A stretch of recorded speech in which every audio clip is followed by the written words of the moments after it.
Hello and welcome to Biology Career Insights, the podcast where we talk with experts from the field of biology to gain valuable insights into their careers and explore ways to navigate the job market in this ever-evolving field. I'm your host, Dr. Manish Kumar. Today, we are joined by Dr. Sukant Khurana. Dr. Sukant Khurana is an accomplished scientist trained in the areas of mathematics, artificial intelligence, data science, neuroscience, and drug discovery. He is also an accomplished artist.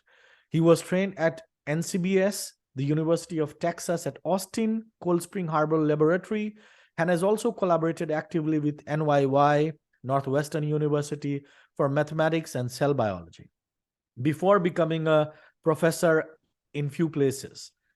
In 2020, he launched Ioncure Tech, a company which has made a name as a 360 degrees epilepsy solutions company. The company world with 1,400 physicians and is set to take the world of epilepsy care with a storm. Dr. Khurana, thank you for joining us today. Can you tell us a little bit about your background and your current role at Ioncure? Yeah, thank you, Dr. Manish. So I started my journey in a very interesting manner. It was with three set of things which are usually not found in scientists and probably should not be. I was always interested in social reform. So when I was in the US, I also formed some political organizations while being a student. I've been involved in several movements in India, anti-corruption movements and all, and eventually sort of realized that I can make a change as an individual. And that also resulted in, when I was in India as a professor, commenting on several aspects of corruption and inefficiency. Instead of just fighting within the system, I decided to make a change through the models of free economy, free market, that if you are a good scientist, you can contribute yourself rather than trying to be just a professor, which I do intend to sort of revert back because I have several options in the US and I'll be pursuing both academia and entrepreneurship in parallel. But for next 2 years, the focus is purely entrepreneurship because I want to take Ioncure to a number which may sound crazy to people, to a billion plus mark. I want to create it into a unicorn. And I'll explain how, because one may say, how can a startup dream of doing that? And what are the ways? I mean, a lot of biologists may question, and that's good to question. And it's good not to believe, but listen to the argument and see why we have something unique with us. So I started out as a microbiologist, then I studied animal behavior, neurogenetics, learning and memory. Then neurophysiology, I learned a bit of electron microscopy, cell biology, and a lot of mathematics in my PhD, which led me to disease models and eventually applying AI to disease model, then to applying AI to aspects of docking, toxicology, and other things. And then I've been applying AI to areas other than biology also before launching Ioncure. I'm also involved in some interesting projects, which again may seem very odd to biologists. I've been working with, on the side of Ukraine, in the Russian-Ukraine conflict, we have more than 50 books coming up. First one just came out. We are creating a TV series. So from being a scientist, I'm becoming a producer. So which is a rather odd journey. And we are hoping that the show will get on Netflix soon. So wow. We are not at initial stages. We are actually at a quite advanced stages of that. So we are preserving all the aspects of Ukrainian culture, including cuisine, including paintings. I love food, I love art, so I'm just trying to preserve that of a culture which has been attacked by a dictator. So we're trying to help out in a human way that we can. And also all these things that we are doing, whether it's on Ukraine, and as you know, I paint, all the money is going back to epilepsy research. In addition to, we are very thankful, we have been funded by DBT BARAC for drug discovery. So I run a company which can be seen as small or very large, depending on how you count it. I have with me 100 data scientist AI professionals. Most of these are IIT students from different IITs, some from Delhi Technological University and Triple IIT also. And then I have 1,400 doctors, and every day I'm getting 30, 40 new more applicants. So what we are doing is we are promoting epilepsy awareness through the means of books. Each person writes at least one book, and the book gets translated at least into 35 languages. So that means we will soon have 50,000 books on epilepsy, different regions. Now you will say, are there 50,000 topics? The answer is possibly not. We'll be focusing on 30, 40 areas of epilepsy, but we want to cover regionally. Let's say you're living in Texas. like I lived. In fact, I consider Texas sort of bit more of my home than New Delhi because I spent best years of my life in Texas.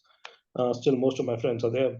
Now, if you're thinking of Austin, Texas, what hospitals are available for epileptics? What is the cost of medicine? What are the best insurance plans? Is there a monitoring system? Is there a rehab center? Is there a special school for epileptics? So you can't be writing about just USA, because USA would have several beautiful cities like Austin. There is a lovely New York City, there is Chicago, there is Los Angeles, Houston, to name a few, right? You can keep counting. America is full of beautiful cities. Now, it's full of beautiful villages. Now, if you're writing about just some place, so that's how we have this 1,400 doctors writing about not just USA or Canada. We want to cover all of the world. In some cases, unfortunately, the information is not available. So if I'm writing about Uganda, I have to write about the country. I can't write at a provincial level, even though I want to, because I can't get that information from net. In case of India, because I have forces on the ground, I'm writing about roughly 750 districts that India has and roughly 150 tribal groups that India has, not just the 28 states. So in India, we are writing a lot of books. After books, we are writing we're creating these animations with help of AI. You might know my work, actually more than half of my work is now with AI. So I'm an AI person doing biology. Earlier, I was a biologist doing AI. So that transition has happened. Now I'm more of an AI person doing biology. So we are creating a lot of animations. We've already went in streets, recorded more than 500 documentaries of epileptics in India and released more than 100, which has gotten us overwhelming response. In drug discovery, we have a lab from Yale, we have a lab from UT Austin, we have a lab from University of South Florida. We are collaborating with an excellent company of one of my closest friends, Louisa Scott, called Cognoseta. We are collaborating with a lab at Stanford for AI in epilepsy prediction. So despite being a tiny, tiny company started just 3 years ago, and having done work on SARS-CoV-2 because of lack of funding, we couldn't take it to fruition, and I wasn't really friends with biologists in India. So money didn't come through, even though we had excellent leads. That happens in science. People must know the science politics. It happens in every field. We are now, in fact, pushing them through in US under a different name. So soon you will hear from me another company being launched. So that's not being pursued under Ioncure. Now, in addition to that, we are, after these documentaries, after all this work, we are creating podcasts in over 100 languages, again with help of AI, and with these 1,400 doctors. We are following it up with an interesting academic plan. Now you'll think, okay, it's a research company. Answer is yes and no. It may again surprise you. We are very unconventional, as you might have gathered. So what we are doing is we are working on the 300 plus genes which are involved in epilepsy. So we are recruiting people for clinical neurogenomics because the data is out there. We have to analyze it, interpret it, working on metabolic pathways, again, computational work. We are then working on meta-analysis of everything in epilepsy. We're working on systematic reviews. And then we want to conduct the largest epidemiological study ever. And we will soon be approaching excellent agencies like Gates Foundation, Rockefeller Foundation, society, various American societies, whether they're Cure Epilepsy, Epilepsy Foundation, whatnot, various such beautiful organizations, and see if our grants can be in sync with those things. And we will look at even NIH grants, because NIH does fund.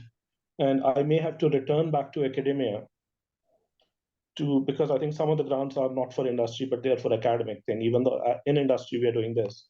So we have to register a separate entity either, or return back to something else. And we have been talking to some very senior people like Lance Fogan and all, UCLA head of neurology for it. So excellent network, excellent R&D, but you'll think, okay, so it's an R&D company on epilepsy. You guys might think that we are talking of a company which does research and is just doing drug discovery and research phase. I will say no. Epilepsy affects 1% of the population. The global economy of epilepsy, the potential market cap is between 80 billion to 400 billion. You can control seizures with diet, partly. Keto diet, modified Atkins diet. You have to provide cognitive, emotional assistance. You have to redesign schools for epileptic kids. Imagine 1% of the population, that's a very large number. You have to help them with also cheaper, better medication. You also should design clothes which don't strangle people. You should design furniture with cushy edges so that they are not bumping their heads. So we want to enter all these areas, and we are designing epilepsy retreats, multi-specialty hospitals, and clinics. So our scope of epilepsy is rather large. We already have several very well accomplished epileptologists, several top clinicians who want to work with us, and several investors who are ready. So partly people thought I'm just doing epilepsy awareness, but it also serves another purpose. When you think of epilepsy, and if half the information in the world you're getting is from Ioncure and you keep seeing our logo, right? Mhm. So it's not just R&D, it's basically without getting on television, it's advertising for my company. And imagine if And I think in addition, it's also such a big awareness kind of thing, because I think epilepsy also needs a lot of you know awareness among people, because many people still in countries like India and stuff, many people are not even aware of this as a disease. oh, This. absolutely not. Even people who are related to epileptics, which we found out when we went out in streets, they may have their own uncle, aunt, nephew, niece who's epileptic, and they still don't fully understand either the causes, the solutions, and they keep taking people to religious leaders instead of taking them to hospitals. Absolutely. Hmm. So if 14 million people in India are epileptic, likely. Globally, it's roughly 60 to 80 million people. So 80 million people, imagine if you're doing great service to them, not milking them, but if you were to make education, healthcare, uh, lifestyle support, everything put together, $1,000 a year on average. In some cases, it's going to be a lot more, some cases, a lot less. We're talking of a global turnover of $80 billion. We're not talking of small money, right? Yeah. So there is huge economic potential. Hmm. And I was actually criticized for holding out. I didn't dilute the company at all. I own 99.98% of the company. And people said when the times were rough, you needed money. I sold one house of mine. I sold my fat boy Harley Davidson, but I refused to dilute. I was like, no, I'm confident of my vision and I'll get it through. And now we have 1,400 doctors, and I have investment offer more than 100 CR asking me to dilute a significant amount, but not majority. And I'm only willing to dilute for India. I'll create regional structures. So my plan is to create various branches of Ioncure epilepsy, not Ioncure, because Ioncure will expand beyond epilepsy also to other areas of brain health. Ioncure epilepsy will be there in every part of the world. And for each country, I'll be diluting separately. Hmm. Shukant, let's go a bit back in time. So I mean, this Mhm. is more like, this podcast is more for like inspiring and motivating basically aspirants of biology, who want to build a career in this. So perhaps Mhm. to the audience, you can tell us, like what inspired you to pursue a career in science, and how did you get started in your field? Let's start from the beginning. What starts us in science? Stupidity that we think we can change the world. Mhm. I And was when in did love. that stupidity begin? That's what I. Yeah. So, so I loved evolution, and in fact, in my college days in microbiology, I even wrote a email to Nature when Yahoo Mail had sort of just caught on. Mhm. We are talking to 1998, And tell us and I about wrote. like where you schooled and everything. Tell us the journey. So that's interesting. Yeah. So I actually went. So the reason I'm interested in arts, I've been a professional artist. I do play. I serve several instruments, and I have written several books outside of science. Is because I went to an interesting school in the very beginning.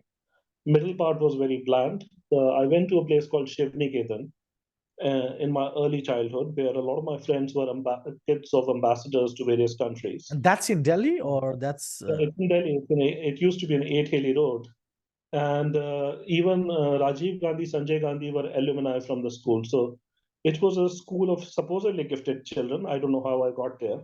Mhm. I honestly don't even know how some politicians got there, but I didn't really have connects. So maybe found something interesting in my thing. I remember, actually, I surprisingly remember as a very small kid writing the so-called exam, and I was actually doodling, age of 4 or 5. I was doodling certain things, and the teacher said, "This is extraordinary art Wow. Mhm. for that age." So I was taken in as a gifted child. And that place had a playway model, no uniforms. Now several schools don't, but at that time it was one of the only one in India. No uniform, no year. So there wasn't a class first, class second.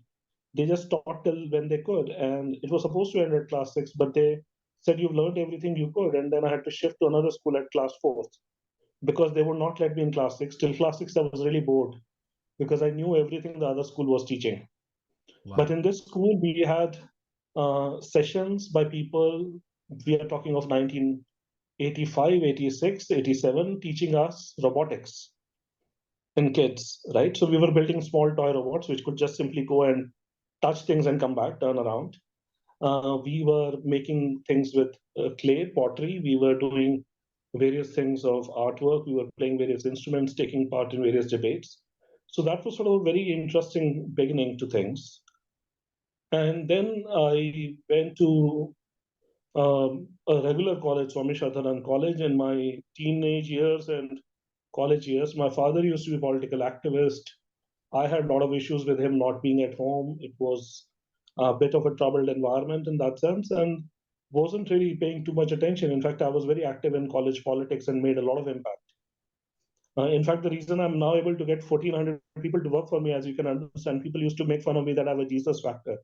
I can get people to work for me or follow me. So I think that activism right from beginning has helped, right? Being able to stand and say what you believe in. And then third year, I said, if I really need to do science well, I need to be in good place and possibly even need to leave India. So I started writing exams. I didn't have any guidance at home. In fact, I was told to do other things. But Shukant, I wrote a when did science happen? Like when, as a kid or as a as a graduate student, when did you realize that you want to pursue science and specifically biology? class 8. I was absolutely clear in class 8 that that's the only thing I wanted to do, is to be a scientist and as a scientist change the world, sort of be a Superman and a scientist, Mhm. class 8. Mhm. And it was love for, in fact, the ideas which were there, which at that time sounded crazy, people are doing now. I was like, oh, why can't we get chlorophyll in mammalian cells? Right? That was one of my arguments in class 8. Mhm. Why do we need to always consume plants? Right? Or So why I can't had we produce electricity from mitochondria? That was my kind of thing. Yeah. so I had this argument with my biology teacher, and she was like, shut up and you don't need to come to my class. You always anyway will get 100. So her logic was, even if I don't attend the class, I'll still be the class topper. But I should stop bothering her so that she can teach to regular kids. I was the nutcase. So wasn't a very supportive teacher, by the way. But in class 8, I was certain I'll be a scientist. Mhm. What people, I guess, can sense you better than sometimes you can. I was always told that I should be a mathematician or a physicist. So in fact, but I went for biology. And later in life, I realized that obviously I am done. When I did neurophysiology, it was a lot of biophysics in my PhD. And in mathematics, I have a lot of ideas and I've been natural to AI. So people could see what I loved versus what my strengths were. My strengths were more on the AI side. I have very strong biology background, but they realize I'm stronger in the other side of reasoning, logic, finding patterns, right? So that's what happened. And then I basically wrote exams and interviews and cleared through many. And NCBS, I was told, is a great place. It turned out to be a good place with Obaid. Not sure of other things. But Obaid's lab was an interesting period. And then I applied for PhDs in US and got in 3-4. And I joined UT Austin because I wanted to record from neurons. And it was one of the best neurophysiology programs. In my PhD, actually, I did quite a bit. I got the best student thing in natural science, continuing fellowship. But actually, shockingly, out of my 7 projects, my boss literally told me he was afraid I'll outcompete him. So he said he was not very keen on publishing some of my things and wasn't very ethical conduct by him. And I still have 2, 3 major studies, which he now later told me you can publish on your own. So I don't write against him or whatever. So, but at that time, he didn't want it published because that would have made me possibly compete with him, which happens a lot in, you know, science. So while we should motivate people, we should also tell them to choose their guides properly, choose an established supporting person, which I didn't. And I made started collaborating then with Nigel Atkinson at UT Austin. I even invested a lot of my money. I did interesting things, came back to India. So it wasn't really paid thing, and it was. Then I moved to Cold Spring Harbor, and actually, because of being politically active, my accounts were hacked. I could have later contested it. I didn't, and I kind of came to India, and I made a foray into rather unplanned. Took up faculty positions, surveyed a lot of tribes. I've surveyed almost all ethnic groups in India, found a lot of medicinal plants. It's a And huge future. Sukant, if I may interrupt, like what motivated you to come back to India? Because we see normally, the normal trend is that once you go back, once you go for your studies in US, and because US is like Mecca for science, right? So it's very like in very exceptional circumstances, people return back. So what was the motivation behind returning back? It's me being stupid, honestly, because I should have just gotten for J1 waiver and gone back after I came to India. I had horrible experiences at ICER Kolkata. I have recordings of people trying to burn down my office, people attacking me, and now one of the person is actually arrested. So the people who were behind it, they were, because I was labeled as a nationalist. I'm not Hindu nationalist or anything, but I'm not amongst people who are Naxalite activists. One of them is under national security. He's arrested, NIA. So I had horrible experiences. Then I went to Lucknow. I saw so much financial corruption, instruments not arriving till 3 years. Lucknow means you went to the CDRI Lucknow, like the Yeah, center. Yeah. yeah. And nothing, like for 8 months, there's no ethanol coming, things like that. My instruments not coming, wrong instrument coming. Me basically being told by the person that they're ordering this because the guy who's HOD is going to get 5 lakh rupee bribe in this, things of that nature. So it's India. It's so frankly, if you want to ask my opinion, once you go to US, you should not come back. But when I came back, and I stupidly continued on because that's my stubbornness. Stubbornness can be good, that I'm making Ioncure successful. Stubbornness can be very bad. And I lost my mom in a horrible way, so all problems happened. So then I kind of got stuck in India because then my father is alone. I was actually planning to move back to US in 2018. And my father keeps telling me to go back because he says he can manage, but every day either he's dropping money, sometimes he's landing in ICU. No, I can Sometimes when imagine, I leave him, So that's also one of the reasons that many people go back is also because of the family and commitments and stuff that, like for personal yeah, reasons, So yeah. But in my case, there were two, three things, and I was planning in 2019 also after my mom's death. I was thinking of two, three things, and for me, those reasons are no longer valid. Ioncure is becoming big enough. I'm getting investment offers, so I'll be shifting to US. I'm hoping to find a way to get my father to live half the year outside India, and maybe I'll be back in India for 3 months, and my brother will be back for 3 months, and we somehow manage. So that's one model. And I had certain things, I'm not going to, this is a professional podcast. I had certain romantic interests, and that didn't pan out. That made me think of staying in India for longer. So being single, still, I guess, having unusual energy, because I'm told I have energy of 20-year-old. I said I'm at the maximum energy of my life, but I'm 43. So, but somehow people expect you to be Uncle Ji by the time of 43 in India. But I myself, maybe that's the Punjabi genes or whatever. So I will be back to US. Most of my friends are in US. Most of my academic circle is in US. So my plan is to be back in US in 2024 middle or end. Ioncure India, I'm finding other set of people to be appropriate leaders in it. I'm filling it up with people who can run it for me while I'm in US. And I will obviously, the real science, the most cutting edge science in AI is happening in US. And since I'm active in AI, that's the place to be. Sukant, moving next, perhaps, you can again reiterate on the fact that how does your work at, say, Ioncure impact the scientific community and the broader public? Like, how does it contribute, In a huge way, because, and sorry, I'll not be humble about it. It's also not bragging, because if you're stating the facts, so 1% of people are epileptic. More than 90% of epileptics are not getting complete care. Maximum, they're getting medication. They're not getting diet. They're not getting music therapy, dance therapy, yoga. They're not getting constant monitoring. In fact, more than 97% people are not getting constant monitoring. In India, it's a horrible situation. 1 out of 1,000 people who deserve surgery for epilepsy, they're not. So we providing solution to 1% of world's population, changing their lives. And 1% doesn't just mean one person, because 1% means they have a family of 3-4 people, right? So you're almost making a difference to 1 out of 25 people.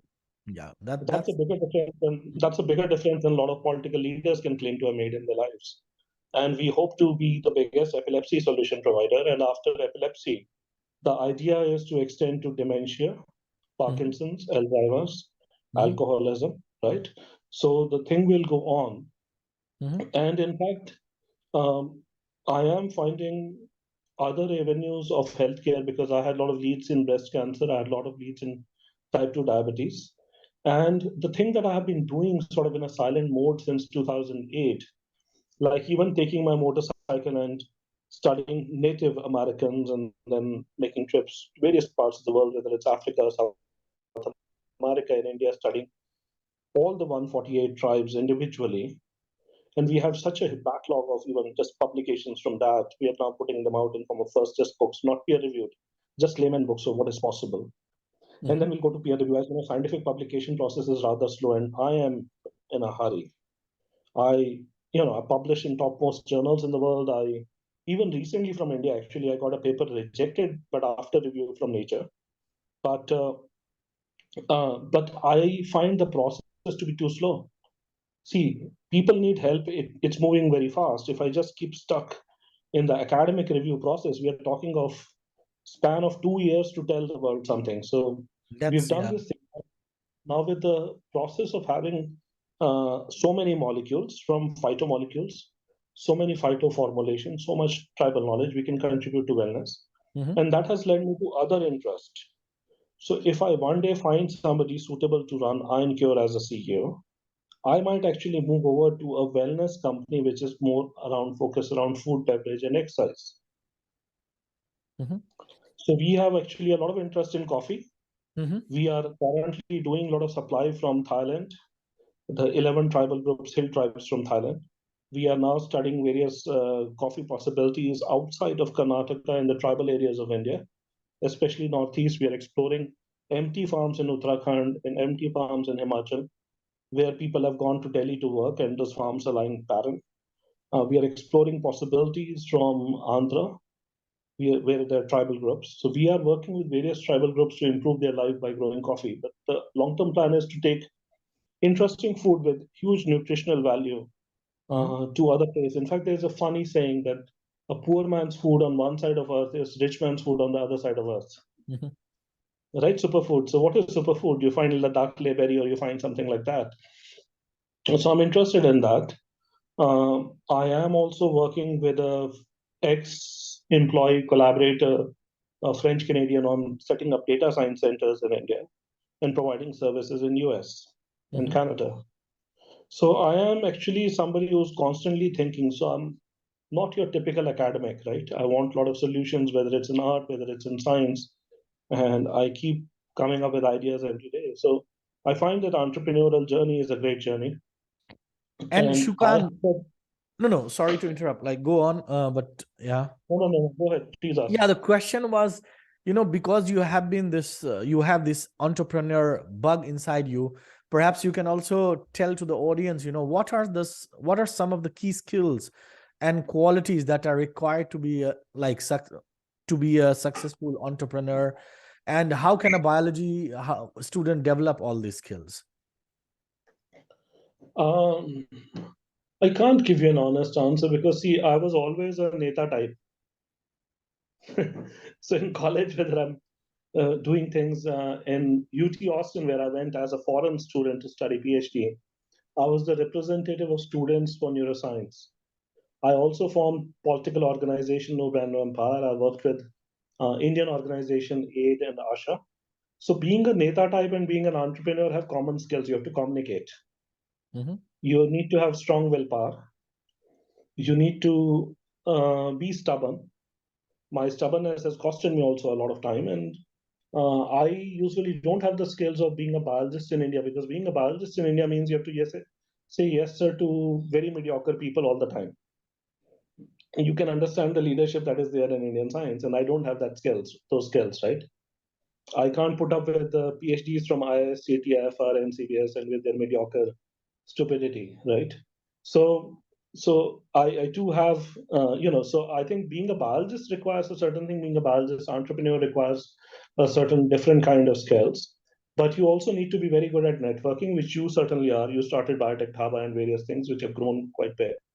I'm running myself several groups, whether they're on social media. That's how I recruited 1,400 doctors currently working with me. I can tell you the number is going to be 10 times higher. We'll shock the whole world with how, more than 10,000 doctors with us by August 10th. So, that requires capability to lead. That requires determination. In my case, something which has been odd, it's not really planned, but now it is sort of the way of life, because entrepreneur is honestly only recommended if you can put in 24/7. Now, if I was married, I would have liked to a few years ago, which is something that didn't pan out. But if I were married and I had kids, uh, this level of entrepreneurship, where I even had two major failed things. I actually went into gloves and mask business, wasted 1.5 years and several lakh rupees. If I was married, I would have been divorced, right? That would not have lasted from morning to evening, just sitting and doing that and not paying attention to the family, right? So being an entrepreneur, there are two peaks. I'm not saying it's not for everyone, but I'm saying there are two peaks. People either do it young, just finish their PhD or just after masters, or they do it closer to their 60s. In the middle, when you're busy with your domestic life, raising kids, it becomes difficult, right? And once you're already a successful entrepreneur, whether you have a family or not doesn't matter, because then you're sailing. The first company is very difficult to build. The first million is the most difficult. The journey from 0 to million is harder than possibly million to billion that people tell me. The 0 to million journey is getting accomplished for me rather soon, but it's been through a lot of actually bad moves also. One skill to be an entrepreneur, which honestly you don't require to be a professor, is to think what you're doing wrong. I can count 100 things at least which I've done wrong. I can even tell you one aspect of my personality which uh, people possibly should not at least copy. Is I am so fed up of several things in India. I can be very confrontational, right? And I know that about me, that okay, something is wrong, I will label it and I'll start fighting it. Not so much when it comes from US because of the relative experiences, right? In India, in fact, the last job I did, IGIB, I still didn't get paid for it. And they said, go apply here. I said, I'll refuse to for 8-9 lakh rupees. Just run and fill out forms, right? So the system is so bureaucratic, so horrible that, your money is blocked, your instruments don't come. So you get so fed up that somebody says, I am worked with Vijay Raghunath, like, okay, blocked. You're not getting in my group, right? So you're trying to boast that you've worked with some mediocre Indian biologists, I just blocked them. So, but if you're less confrontational than me, you'll possibly be a successful entrepreneur. I have been able to be successful despite being very confrontational simply because of my determination. If I was less confrontational, I will be more successful. I know that, but I still am like certain way, right? Everyone is a certain way. I mean, and that leads to a follow-up question about the biggest challenges that you face in your work as an entrepreneur, and how do you overcome them? See, the biggest challenges I face, and I used to face until now, was a turnover factor. People will come in, even ask you favors. Sometimes you'll give them money from your personal pocket and other things, and they will commit for a longer term than they are willing to. In India, if your base is built from India, which I did, you are dealing with a population that has several beautiful things in its culture and several horrible things. The horrible thing is, I'll not count the beauty of Indian culture, which is a lot, but the horrible thing is that people will say yes when they mean no. People will say certainly when they are doubtful, right? So people's word doesn't mean a lot. Second thing, that I work with a lot of young biotech people, a lot of young physicians, people who have just completed MBBS or MD, so they're rather young. So they often need to be told they can do it every few days. So if you're an entrepreneur in India dealing with young employees, unfortunately, you have to be their daddy or mommy. A lot of things which I did in my PhD, which weren't published, my boss was insecure, all such things. In fact, someday I'll soon write about Nace coding and all the data. And because of being an entrepreneur, you have the beauty that you don't have to rely on your bosses. Right? You're not afraid anymore of writing anything because you don't need their recommendations or things. So now, what has happened in addition to that? My master's also, Obaid wanted to work on olfaction and Drosophila. I started learning in memory in his lab.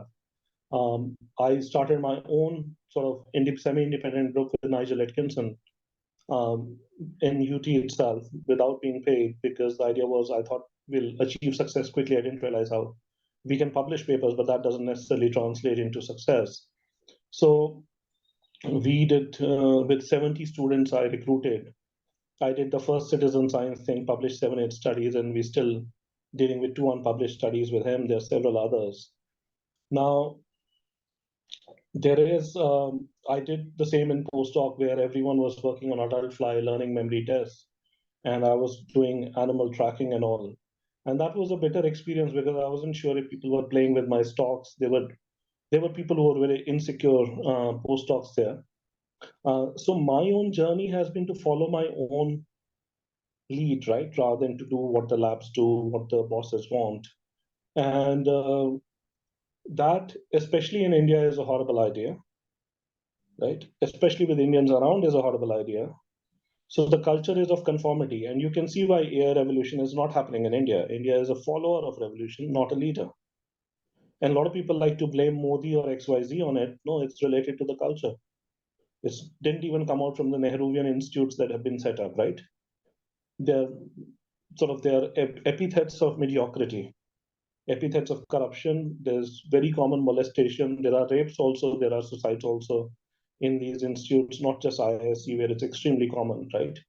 So if you're a biologist and you want to be an entrepreneur, having courage is important.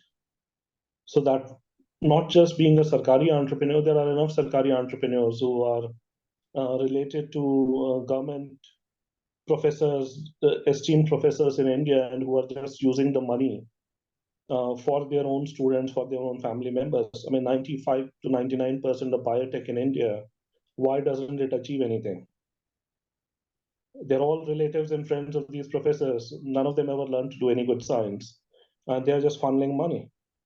And it's not a surprise that Modi ji, who I respect in this regard a lot, I think wants to cut down on corruption because the money is being wasted. The problem is he's still dealing with mediocre bureaucrats, he's still dealing with mediocre academia, and unless you change it, nothing's going to really change, right? In that sense, I have zero sympathy with the left, which starts protesting Modi ji in this regard, that you're stopping funding. You should actually stop it and start financial recovery. But there are other aspects of what you need to be an entrepreneur. For example, when I did glove and mask business, I actually failed at it because there was no real gloves, there were no real masks, there were no real buyers. We were daisy chain of brokers, right? And 1.5 years wasted, and several lakh rupees, almost 60 lakh rupees down the drain, paying a lot of employees and all that setup. But what I learned out of it, I learned supply chain. I learned international trading, which will come in handy. You will see next few years how I utilize it. What I also learned is to connect with several billionaires. I made a lot of friends who are not just millionaires, who are billionaires. Now, if you have a network, people who can fund you, despite knowing that you can fight people, right? I'm not fighting the people who are funding me. In addition to Ioncure, I have small investments in 11 companies, mostly out of my intellectual contribution. I learned that, and I learned the hard way that unless you have written agreement, it doesn't mean much. And in fact, even written agreements, if there are small amounts, in India, they take a lot. So people cheat you.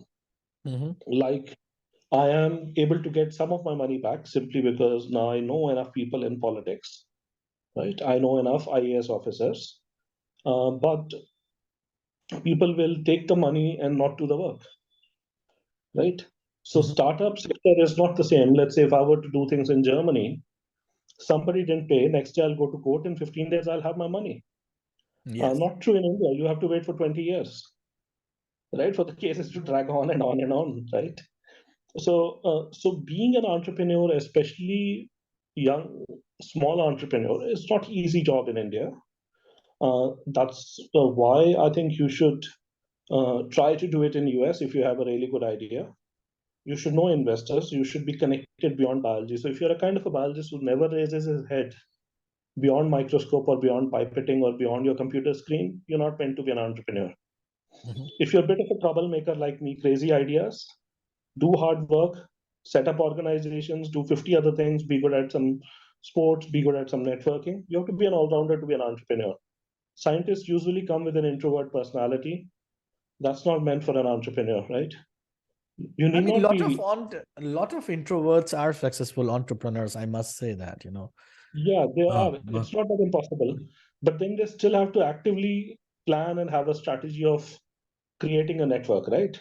mhm. They may not be loudmouths. In fact, uh, I express my opinions, I express my frustrations because I've faced a lot of hell in India.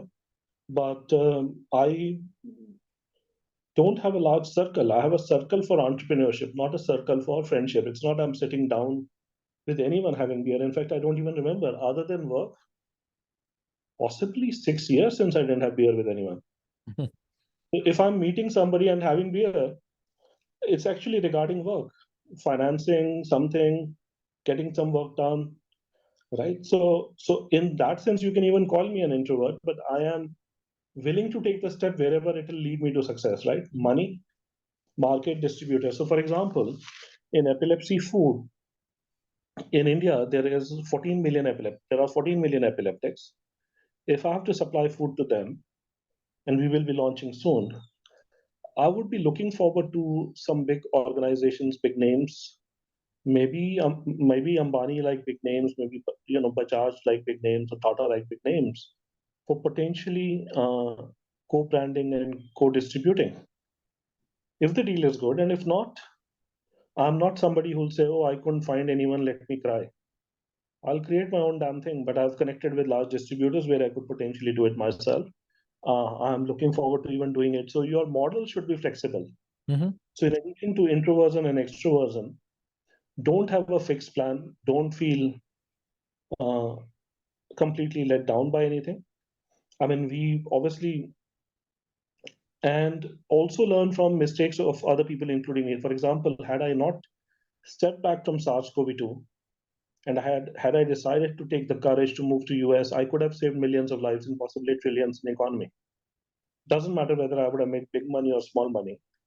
And that, I mean, in addition to my mom, where if I was involved, possibly she would have lived. Other than my mom, that's the second biggest regret of life, right? SARS-CoV-2. I have several regrets. I'm not somebody without regrets. If you haven't really lived if you don't have regrets. I have 10, 12 important big regrets in my life. But the second biggest regret is that in SARS-CoV-2, we had a lot of solutions.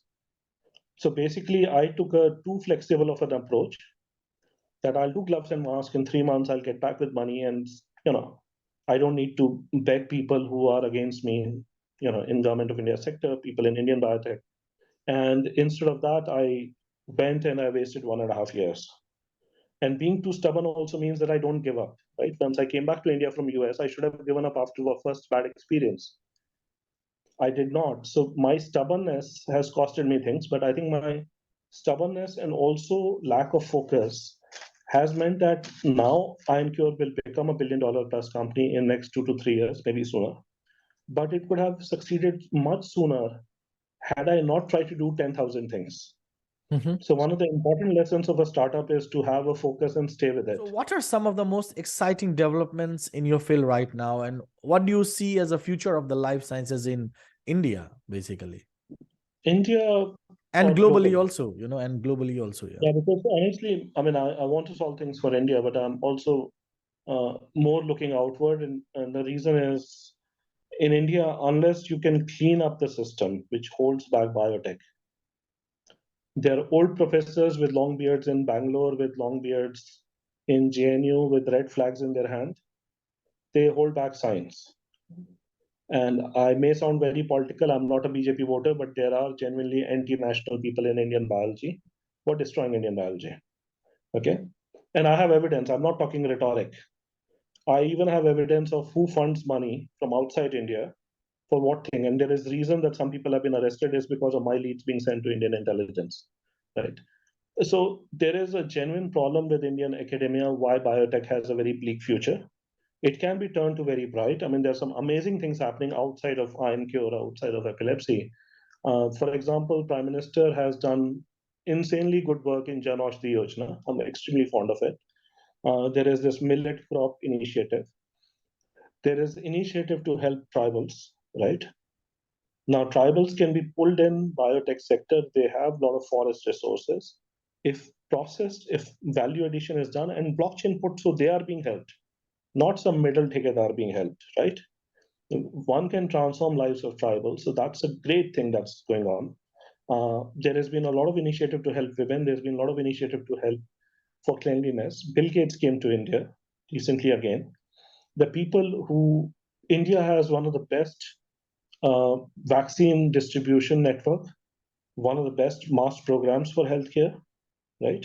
They are the good things. What is rotten about India is the basic biotech sector and the people who control it, and some of them not just wrong, criminally wrong, right? With evidence. And I can start naming names, but then this podcast will go in a different direction. So we'll leave it for some other place. But that's one thing that ails India. But the future of biology globally is insanely good. For example, let me take one example. See, people compared protein folding prediction and the final structure with moon landing. Moon landing wasn't that great. Now with AI, you can predict protein structure. Now it's getting to protein-protein interactions. And docking was already there. It's getting so much more advanced, computational and med. So drug discovery, which used to take 10, 12 years, now that drug discovery process for anything can be condensed to 1, 2 years. With help of countries like India, you can even do a lot of clinical work in India, back end, a lot of work where India doesn't have technology in US, forge stronger Indo-US alliance, forge stronger Indo-European US alliance, right? India should be in Western Hemisphere. India should know its rightful place instead of siding with Russia, for example, in this war, right? By having the right global alliances, scientifically, diplomatically, culturally, we can use the power of India, a large number of hospitals, great public distribution system, amazing diversity of people, cultural, genetic, linguistic diversity. We can combine all the strengths. Now, you can do drug discovery really fast if you combine strengths of various places. With better supply chain, you can do the API supply formulations. With the knowledge of tribals everywhere, not just India. India has one of the most beautiful wealth of tribals, so has Africa, so has South America. And I've extensively traveled in all 3 places, right? And worked with tribals. They should benefit. So basically, you can build honest global supply chain from forest to dinner table of new food items, new wellness living, integrated 360-degree in biology. Then the new other developments that are happening, which are not biotech alone, which are not biology alone, which are not medicine alone, but combination of all of these with AI and IoT, you can monitor everyone's health. Not just their things. You can even may sound a bit poopy idea that you can put sensors in toilet to know what their health status is, right? Yeah, What people I are mean, sharing about their thing.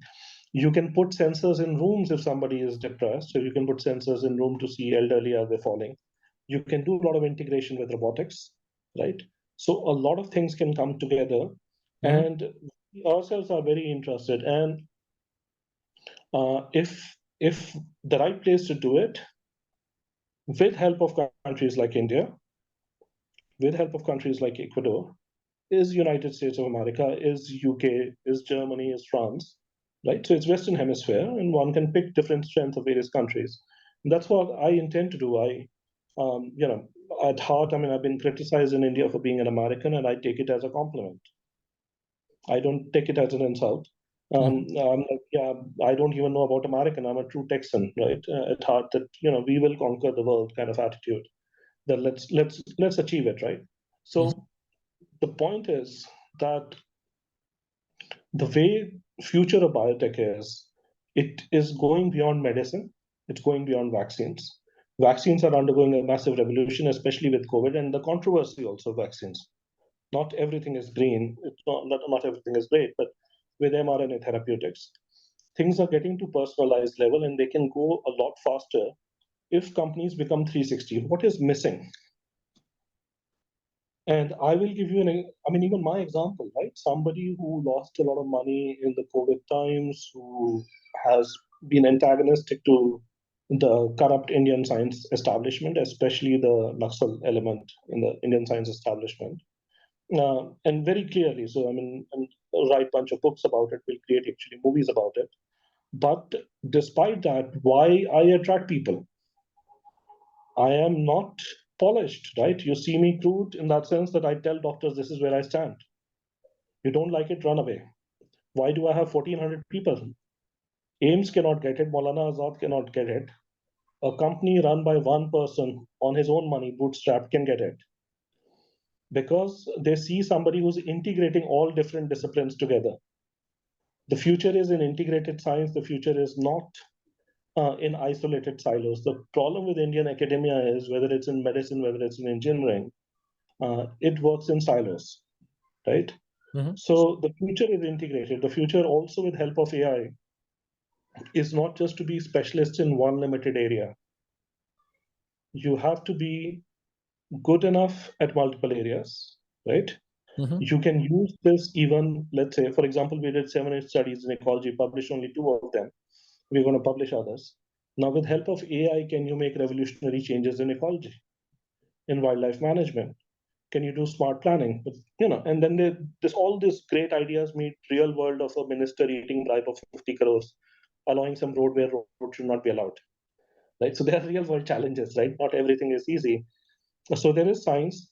So, and if you want to make difference to people's lives, one thing actually, I must even say that even people who I do not agree ideologically with at all, but they're good scientists, like Gautam Menon from Ashoka will write things. I've not been writing, but this is something I've understood, I don't know from before him or not, but from long time, that if you're interested in healthcare, you have to be interested in social sciences, politics, because you can't be in public health making difference to people's lives without understanding that everything is a policy decision and hence relates to politics, hence relates to economics, hence relates to social sciences.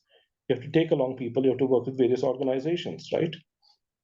So public health doesn't belong to an isolated biotech company. So Yeah. I think the problem with biotechnology is they're isolated.